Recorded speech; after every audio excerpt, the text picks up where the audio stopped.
Kembali dalam cerita-cerita di sebalik berita, sebelum kita nak menantikan kalau ada kenyataan media daripada KKM, Kementerian Kesihatan Malaysia terkait dengan perkembangan terkini COVID-19, saya nak bacakan antaranya 5 perkara penting kenyataan media oleh Datuk Seri Ismail Sabri pada 10 Disember. Ini di esroawani.com yang mana boleh saya bacakan sedikit. Sejak 20 April hingga 9 Disember 2020, 13,872 jumlah pemeriksaan telah dilakukan oleh anggota penguatkuasa Lembaga Pembangunan Pembinaan Malaysia ataupun CIDB yang melibatkan 7,956 tapak pembinaan di seluruh negara, dan berikut antara kenyataan dan juga 5 perkara penting dalam kenyataan Menteri Kanan Pertahanan Datuk Seri Ismail Sabri Yaakob yang mana mengatakan 217 individu atas kesalahan ingkar arahan PKP, 210 individu telah dikompau manakala 7 individu pula direman, dan operasi benteng berjaya menahan 67 parti ataupun pendatang asing tanpa izin. Laporan lanjut ataupun artikel lanjut anda boleh ke esroawani.com. 5 perkara penting kenyataan media Ismail Sabri 10 Disember. Baiklah, untuk waktu ini saya nak bersama dengan Adi Sufian Zulkifli kerana kalau diikutkan ada satu laporan berita ataupun artikel yang dikongsikan oleh Adi baru-baru ini yang mana walaupun hampir 3 minggu berlalu, kejadian berbalas tembakan dengan penyeludup masih lagi segar dalam ingatan, apatah lagi rakan karibnya mendiang Baharudin Ramli maut ketika insiden yang berlaku berhampiran pos TS19 dekat Padang Besar Perlis. Dan ini laporan ataupun eksklusif wakil wartawan Esro Awani di Kedah, Adi Sufian, yang berkesempatan untuk menemu bual ataupun berjumpa dengan Sarjan Norihan Tari. Kalau boleh dikongsikan terus bagaimana mungkin ada yang dikongsikan kepada Adi tentang hasratnya untuk kembali bertugas semula, Adi? Ya, Fazis, terima kasih.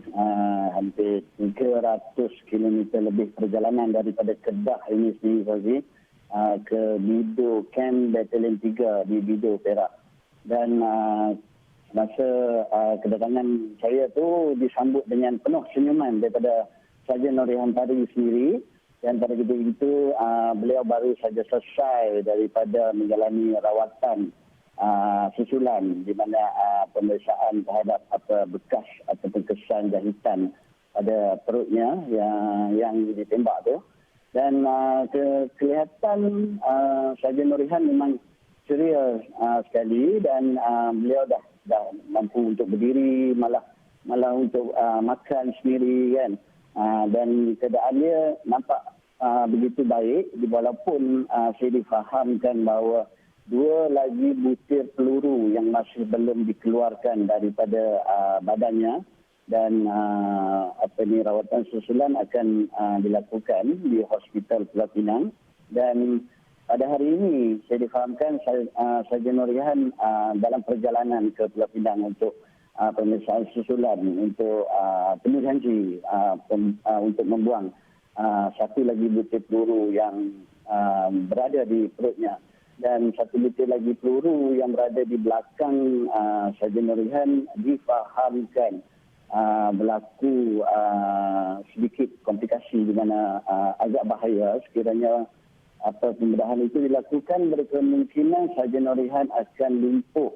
Dan difahamkan juga bahawasanya peluru itu tidak mendatangkan bahaya kepada beliau, dan berkemungkinan dia akan dibiarkan di belakang badan Sarjan Norihan sendiri.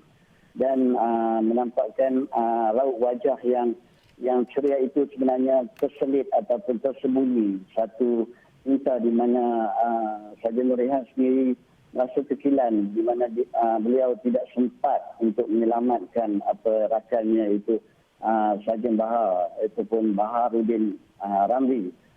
Sarjan Bahar ini adalah antara rakan rapat dengan Norihan.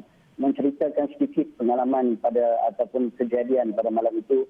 Sebenarnya pada jam 10 malam saya difahamkan oleh Sarjan Norihan sendiri, beliau bersama mendiang telah memasuki kawasan itu pada jam 10 malam. Dan pada ketika itu menampakkan tiada sebarang kesan ataupun jejak yang berlaku di situ. Dan Sarjan Baharudin sendiri memaklumkan kepada Norihan di mana beliau mensyaki itu adalah laluan baharu anggota sindiket untuk penghidupan ketum. Dan kerana tidak, orang kata tak puas hati, Sarjan Mendiang Baharudin sendiri, mereka masuk semula ke kawasan itu kira-kira jam 3 pagi lebih kurang macam tu.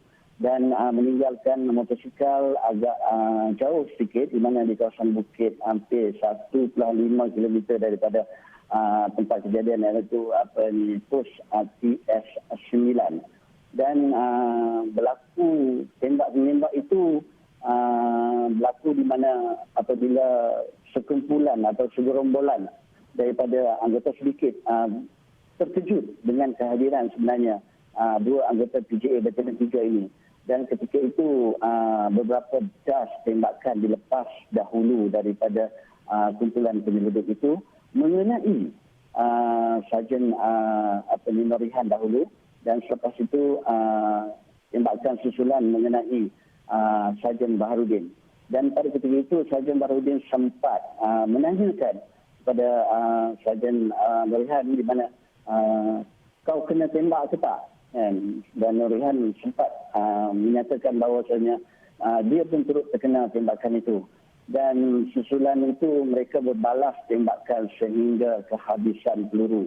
Dan ketika itulah Sarjan Baharudin mengarahkan Sarjan Norihan untuk pergi mendapatkan bantuan di pos yang terdekat. Dan ketika itu tiada apa yang ada di dalam fikiran kotak fikiran Sarjan Norihan. Hanya meninggalkan, walaupun hati berbelah bagi, meninggalkan Sarjan Baharudin. Beliau terpaksa mengikut arahan, di mana pada ketika itu Sarjan Baharudin dianggapnya sebagai ketua pada malam itu. Dan ketika itu Sarjan Norihan cuba untuk mendapatkan bantuan daripada anggota yang lain, dan beliau terpaksa mendapatkan motor yang ditinggalkannya dulu di atas bukit 1.5 km itu. Dan selepas mendapatkan motosikalnya, beliau terus ke pos PS10, dan di situlah dikatakan Sarjan Norihan rebah, di mana beliau dah tidak mampu untuk bertahan lagi dan hanya mampu menyatakan bahawasanya dalam keadaan terjenak, bahawasanya Sarjan Baharudin berada di atas bukit. Beliau sedang ada tembak-menembak bersama kumpulan penduduk.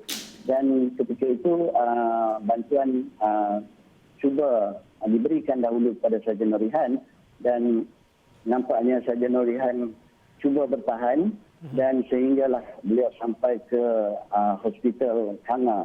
Dan di sana Sarjan Norihan tidak menyedarkan diri, dan apabila dia cuba untuk menantikan sebenarnya Sarjan Baharudin untuk kembali, bahawasanya dia tidak menyangka bahawasanya Sarjan Baharudin telah meninggal pada ketika itu. Dan Sarjan Norihan sendiri sedar selepas menjalani pembedahan di Hospital Pulau Pinang.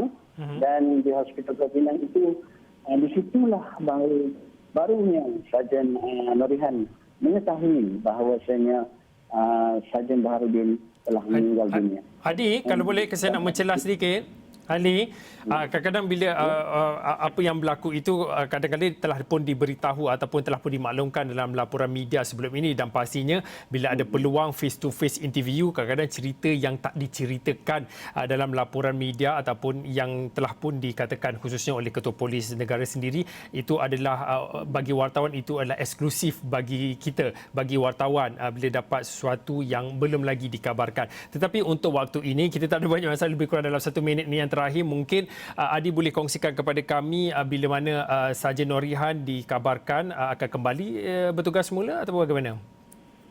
Okey.